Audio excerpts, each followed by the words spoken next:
Hey there, I'm Floria. Let me tell you how I turned my life around after years of family drama. Picture this: I'm a 28-year-old painter, chasing my dreams in the concrete jungle of New York City. Sounds glamorous, right? Well, it's been anything but. Growing up, it always felt like I was just a shadow of my older brother, Marcus. Mom would gush over his every accomplishment while barely glancing in my direction. There was this one moment I'll never forget.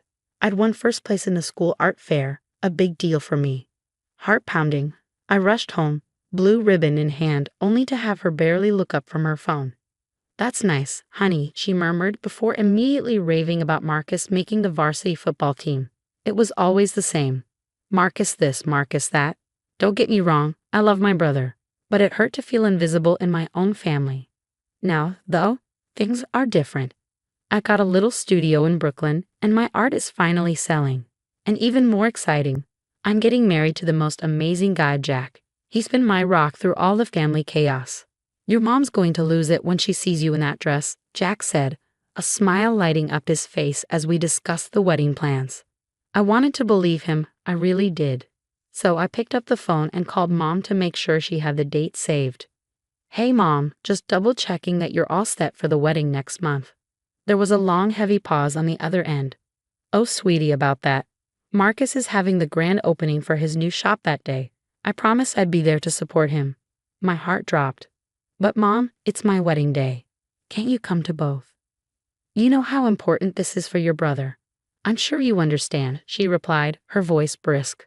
I didn't understand. Not at all. After I hung up, I just sat there, numb. Jack found me an hour later, staring blankly at the wall.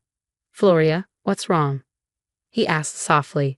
I told him everything, my voice barely a whisper. "She's not coming, Jack. She's going to Marcus's shop opening instead." Jack pulled me close, his voice steady. "Floria, she's the one missing out. We're going to have a beautiful day, with or without her." I nodded, trying to believe him, but I couldn't shake the feeling that I'd never be enough for her. As I leaned into Jack's embrace, I wondered if I'd always be the overlooked daughter. The wedding day arrived, and despite Jack's reassurances, I couldn't shake the emptiness gnawing at me. Standing in front of the mirror in my white gown, my best friend Sarah adjusted my veil. "You look stunning, Floria. Jack's going to lose it when he sees you." I forced a smile, hiding the ache. "Thanks, Sarah. I just wish." She squeezed my hand. "I know, honorable, but don't let her absence ruin your day. This is about you and Jack." The ceremony was beautiful, but my gaze kept drifting to the empty seat where Mom should have been. Sensing my distraction, Jack squeezed my hand as the officiant declared, "I now pronounce you husband and wife." As his lips met mine, I pushed thoughts of my family aside and focused on our future. Months flew by, and my art career took off. I landed a spot in a prestigious gallery, and my paintings were selling faster than I could make them. Jack was thrilled. "You're killing it, babe. We have to celebrate." Life felt full, until I stumbled across Mom's social media. There she was, grinning at Marcus's shop opening, celebrating his birthday, even out for a random Tuesday night dinner. Jack noticed my clenched jaw. "You okay?" he asked, concern in his eyes. "She's there, Jack. Every single event. Every time he calls, she's there." I couldn't hold it in anymore. I dialed her number, my hands shaking. She picked up, cheerful as ever. "Floria, is everything all right?" "No, Mom, it's not," I replied, my voice sharper than I'd intended.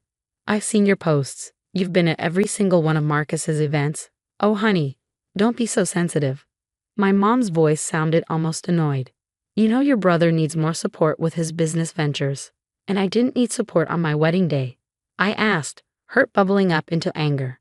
"You've always been so independent, Floria. I thought you'd understand." "Understand what?" "That I'll never be as important as Marcus."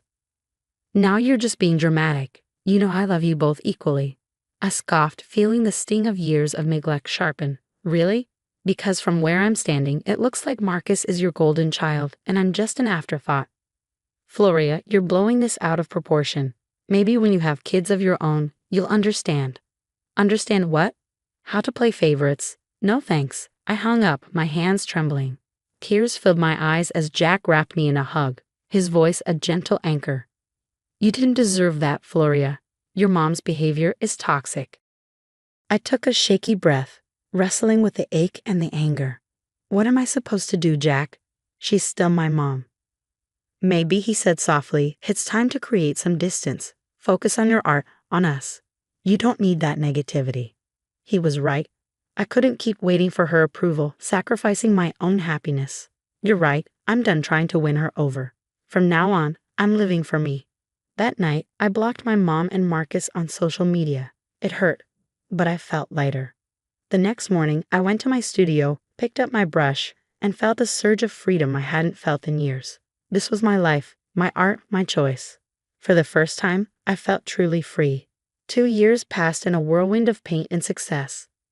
My art was selling faster than I could create it, and Jack and I were expecting our first child. Life was good, really good. One day, while I was in my studio, the doorbell rang. To my surprise, it was my Aunt Marge, looking anxious.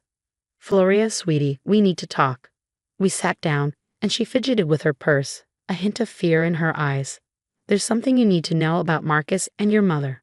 My heart sank. "What's going on, Aunt Marge?" She sighed, looking me in the eye. "Marcus's business. It's not what it seems. He's been laundering money." I felt as if the room was spinning. "What? How do you know?" "I overheard your mother on the phone. She's involved too, Floria. They've been using your college fund to finance this whole operation." My mind reeled. My college fund. Why? "There's more," she continued, her voice a whisper. "Remember your wedding day? Your mother wasn't at Marcus's shop opening. She was meeting with some shady people, setting up new investments." My chest tightened as betrayal crashed over me. So she lied to me about everything. Aunt Marge nodded, her face etched with regret.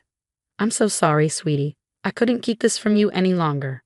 After she left, I sat alone, numb with shock. Jack came home to find me still there, tears streaming down my face. "Floria, what happened?"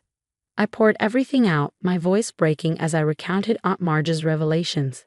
Jack's face hardened, his jaw clenched. "They've manipulated you for years," he said, his voice low with anger. "You don't deserve this, Floria." I looked down at my swollen belly, torn between the love for my family and the pain they caused. "What do we do now?" Jack paced the room, his face set with determination. "We can't let them get away with this, Floria. It's not just about you anymore. We have to think about our child." I took a deep breath, feeling the weight of the decision ahead. We could tip off the authorities. Anonymously, let them investigate. "But that's my family, Jack," I whispered, the ache of betrayal twisting within me. "Your family," he said, his voice steady, "who stole from you, lied to you, and prioritized themselves over you for years." My hands shook as I picked up the phone and dialed the local police station. "Hello, I'd like to report some suspicious financial activity." As I spoke, a heavy weight lifted from my shoulders. This was it, the moment I stopped being a victim and took control of my life. When I hung up, Jack pulled me into his arms. "You did the right thing, Floria. I'm proud of you." I nodded, tears blurring my vision. "I just hope I can live with what I've done." Jack placed a hand on my stomach. "Remember, they made their choices. You're protecting our family, our future." As I felt our baby kick, I knew he was right. It was time to break free from the toxic cycle and create a better life for our child. Whatever happened next, we'd face it together. Months flew by, and before I knew it, I cradled my newborn daughter, Lily, in my arms, with Jack grinning beside me. "She's perfect, Floria. Just like her mom." Lost in Lily's tiny features, I barely noticed Jack turning up the TV. Breaking news. Local businessman Marcus Thompson arrested on charges of fraud and money laundering.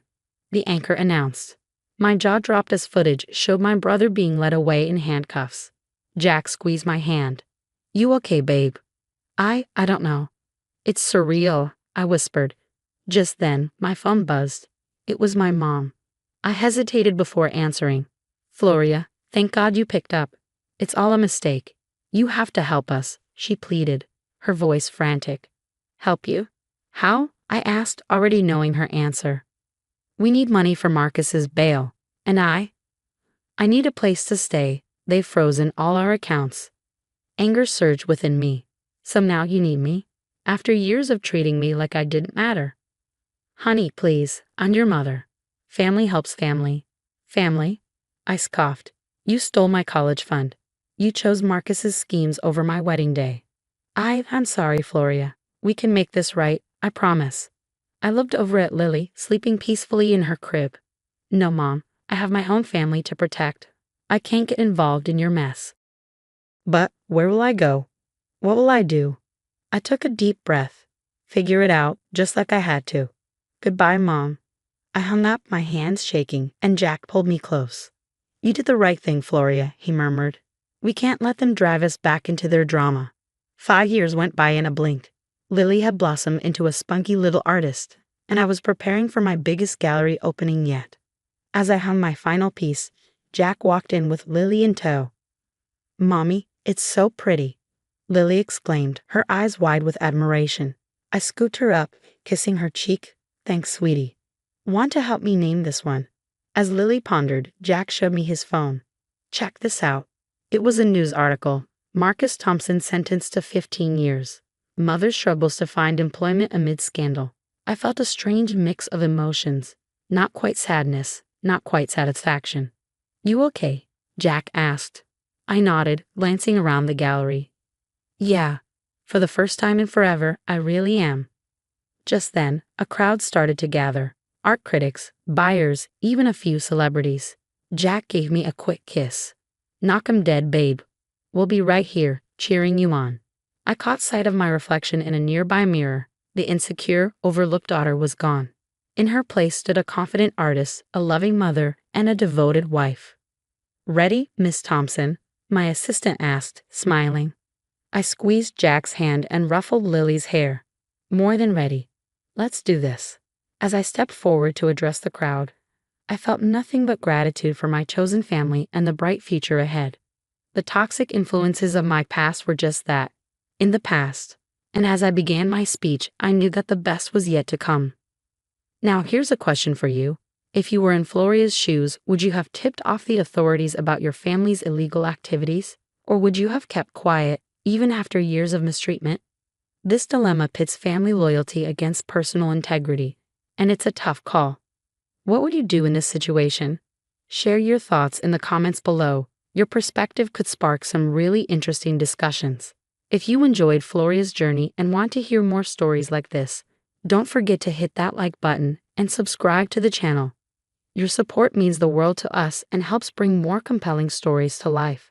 Thanks for watching.